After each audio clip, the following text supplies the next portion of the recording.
안녕하세요. 오늘은 한국식 영어가 아닌 영어스러운 영어를 하기 위해서 가장 중요한 포인트를 살펴보겠습니다.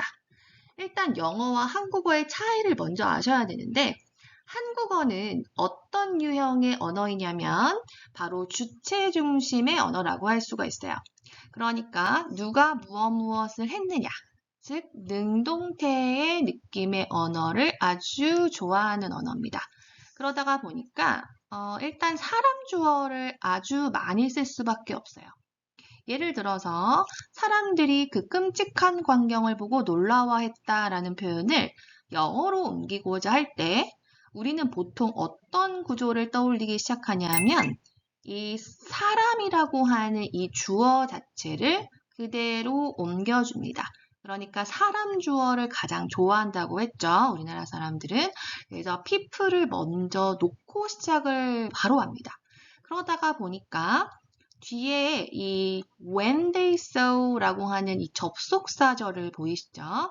그래서 사람들이 그 끔찍한 광경을 보고 놀라워했다. 그러니까 이 놀라워한 주체도 사람이고 광경을 본 것도 사람이기 때문에 이 사람 주어가 다 나오게 할 수밖에 없는 것이죠.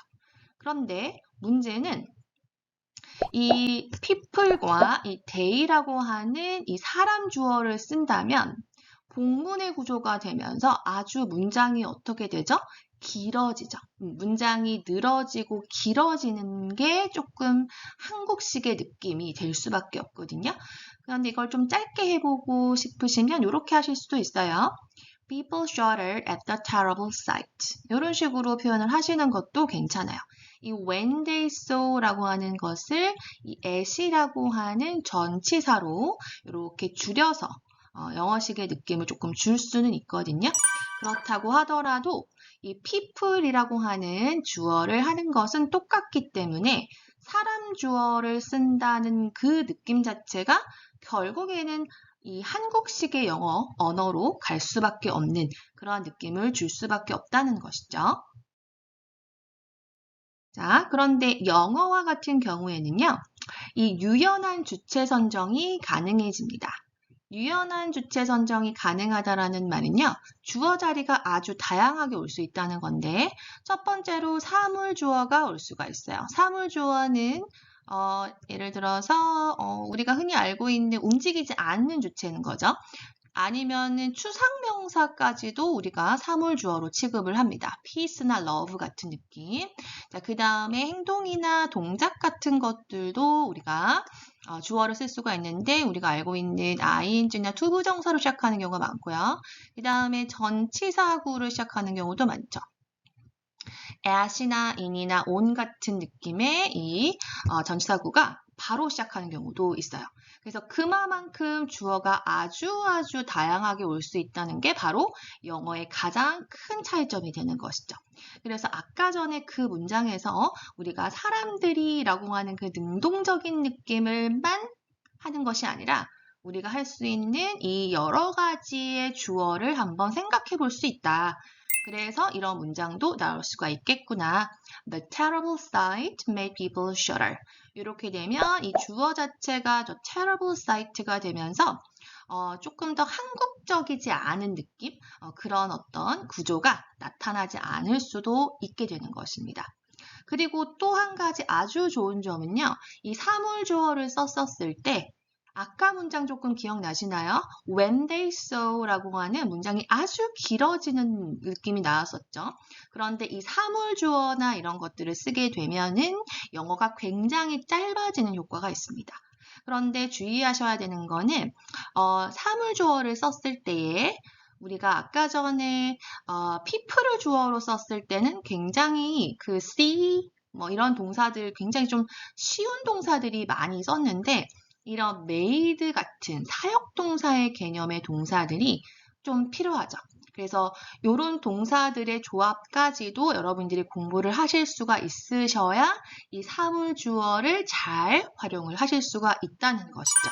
그래서 이 한국어로 이제 이거를 생각해 보면 그 광경이 사람들을 놀라게 했다. 이 사역적인 느낌이 이렇게 되는 것인데 이 구조는 한국어적으로는 별로지만 영어에서는 아주 많이 사용할 수 있는 구조라고 생각을 하시면 되겠습니다. 자, 그러면 여기서 팁을 하나 드릴 건데요. 우리가 아까 전에는 한국어에서 영어로 갔는데 이번에는 영어에서 한국어로 번역하는 걸 한번 알려드리면요. 일단 아까 전에 사물주어를 이렇게 썼었죠. The terrible sight made people shudder. 이런 영어스러운 문장이 나왔을 때 우리가 보통 한국어로 어떻게 옮길 수 있냐면 이제 보통은 이제 그 광경은 사람들을 놀라게 했다. 이런 사역식의 이 표현들을 여러분들이 쓰시게 될 수가 있죠. 자, 그런데 이 문장은 어떨까요?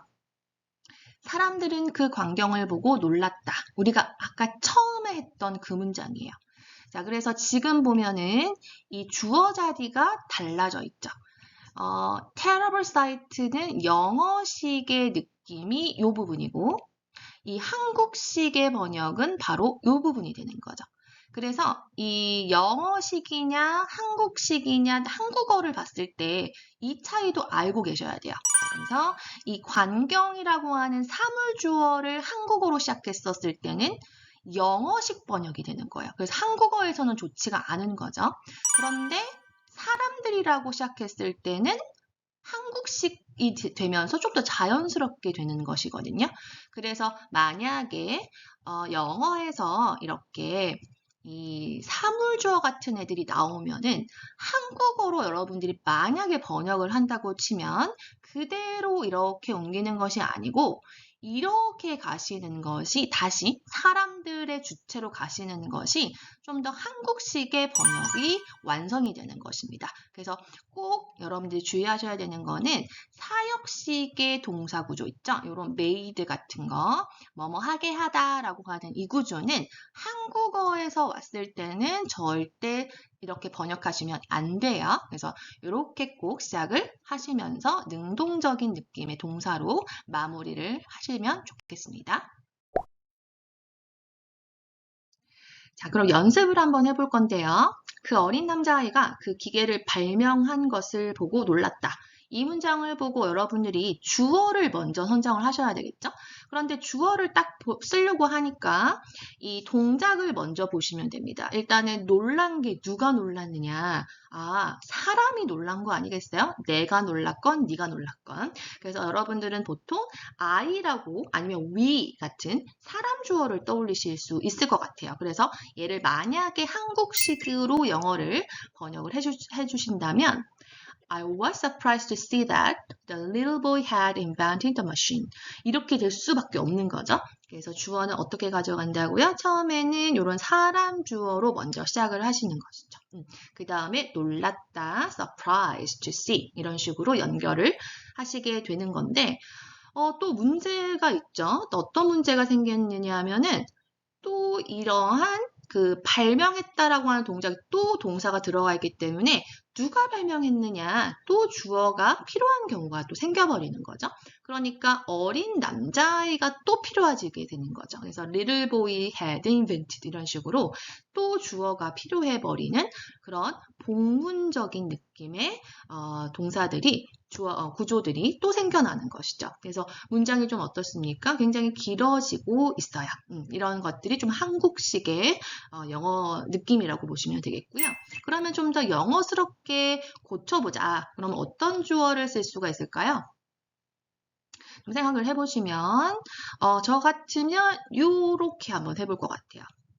주어를 The little boy's invention of the machine 정말 굉장히 좀 주어가 조금은 더 길어졌지만 이렇게까지도 주어를 만드실 수 있겠구나라고 하는 조금 더 열리고 유연한 느낌의 여러분들이 좀 체계를 좀 갖춰주시면 좀 더 영어스럽게 바꿀 수가 있는 것이죠. 그래서 동사가 이렇게 간편하게 하나밖에 나오지가 않는 그런 현상이 나타나는 것이죠. 그래서 지금 주어 자체는 그 어린 남자아이의 기계 발명, 이 전체가 주어 자리가 되고 있는 것이라고 보시면 되겠습니다. 그래서 일단 I was surprised to see 이렇게 들어가게 되면은 틀린 건 아니지만 사람 주체가 되면서 문장이 굉장히 길어질 수밖에 없다. 그런데 사물 주어를 포커스로 둔다면 조금 더 문장이 간결해질 수도 있겠구나라고 생각하시면 되겠습니다. 네, 그 다음 연습을 한번 해볼게요. 그 보고서를 보면 그 문제를 매우 정확하게 분석한 것을 알 수 있다. 조금 문장이 길어졌는데, 자, 이거를 보는 순간 여러분들 주어를 뭘로 하실 것 같으세요? 지금 여러분들의 생각을 맞춰보면 이렇게 동작들이 들어가 있으니까 사람 주어들을 탁 떠오르실 수 있을 것 같아요. 그렇죠? 그래서 여러분들이 주어를 딱 떠올리셨을 때 보통은 이렇게 When we look at the report, when I look at the report 이런 식으로 이 주어를 이렇게 사람 주어로 가져가는 거죠. 그리고 여기 알 수 있다라는 부분도 we can see라고 해가지고 주어 자체가 똑같아지는 주어가 여러 가지가 나오는 그런 현상이 나타나는데 한번 읽어보면 When we look at the report, we can see that it analyzed the problem very accurately. 이 문장도 굉장히 좋고요. 아주 영어에서도 좀 잘 사용할 수 있는 그런 느낌이죠. 자, 그런데 꼭 이렇게만 쓸 수 있는 건 아닙니다. 언어라는 게 다양한 방식이 있기 때문에 특히 영어는 열려있다. 자, 그러면 어떤 것을 주어로 한번 해보실 수 있는지 한번 찾아보시겠어요? 자, 그럴 때 헷갈릴 때는 조금 팁을 드릴 텐데요. 일단 그 보고서를 보면 이런 거 있죠. 이런 보면 알 수 있다. 이런 동작들이 꼭 들어가야 된다라고 치면은 이렇게밖에 나올 수가 없거든요. 그래서 얘네들을 다 버려버려요. 이런 것들을 버려버리고 사물 주어만 남겨보자. 이렇게 한번 생각을 해보시면 좋을 것 같아요. 그래서 저는 통역이나 번역을 할 때에 이런 동작에 치중하는 것이 아니라 조금 더 명사적인 부분들을 찾아서 얘네들을 어떻게 주어화 시켜서 영어스럽게 한번 만들어 볼까 요거를 생각을 하는 경우가 많거든요. 그래서 여러분들이 일단 영어적으로 나타낼 때 요런 명사 위주로 주어를 만들어 보면 어떨까. 그래서 the reports 한 다음에 이런 것들이 이제 사라졌으니까 reveal이나 offer 같은 동사들이 새롭게 생겨나는 거죠. 그래서 이런 동사들도요, 굉장히 잘 쓰는 동사고 영어에서 아주 좋아하는 동사 중에 하나입니다. 그래서 the report reveals the most precise analysis of the problem. 이렇게 만들어버리면 이런 것들이 다 사물 주어화 되면서 most precise analysis of the problem. 얘도 전체가 지금 명사화된 거거든요. 그래서 나중에 제가 여러분들이 문장 구조를 조금 더 세련되게 영어스럽게 좀 글을 쓸 수 있는 그런 방법들을 좀 많이 알려드릴 텐데 특히 그 중에서도 어떻게 이제 동사화 시키는 거를 명사화 시키는 느낌도 굉장히 좋아요. 그래서 이런 부분들도 역시 사물 주어를 쓰셔야 가능해진다라는 거. 이렇게 생각해 보시면 좋을 것 같아요. 아니면은 the report를 이렇게도 바꿀 수 있어요. I look at the report. 한번 보면 이런 것들을 look이라고 하는 명사로도 바꾼 거거든요. 그래서 이렇게도 바꾸실 수가 있으셔야 된다는 거죠. 그래서 주어를 내가 어떻게 해야 될지 모를 때는요. 이런 사람 주어 대신에 어떤 주어를 쓴다? 주제어, 특히 이 사물 주어. 이런 애들을 한번 찾아보시면 좋을 것 같습니다. 네, 마지막 연습 문제 보겠습니다. 두 가지 방법을 비교해 봤을 때 각각의 장점과 단점을 알 수 있다. 자, 여기에서 한번 해볼게요. 한국식의 느낌으로 갔을 때는 이런 이 동사 위주로 보면 I나 we 이런 식으로 이제 사람 주어를 떠올리기 시작하시는데 When we compare the two methods, we can see their advantage and disadvantage. 자, 똑같죠? 그래서 아까처럼 이 주어가 똑같아지는, 그러니까는 사람 주어가 계속 나오게 되는 그런 현상. 그래서 when we, if I 이런 식의 접속사들이 계속 나타날 수밖에 없어요. 그럼 문장이 계속 길어지는 거고요. 자, 그러면은 조금 더 영어스럽게 하면은 어떨 수 있을까요? 자, 어떻게 제가 힌트를 드렸었죠? 이거를 이 사물 주어화 할 수 있는 애들을 한번 찾아보자. 얘네들을 한번 써보자, 주어로. 자, 그러면 이 비교라고 하는 부분을 이렇게 주어로 하면 comparison, 이 명사화가 되는 것이죠. 이때는 동사가 되는 것이고요. 이때는 명사화가 되는 것이죠. 그래서 the comparison of the two methods will show you their advantage and disadvantage. 이렇게 쓰시면 조금 더 접속사가 빠지고 동사들이 또 필요 없는 이러한 주어 동사 반복이 떨어져 나가면서 문장이 조금 더 심플해지는 것이죠. 그래서 comparison will show you.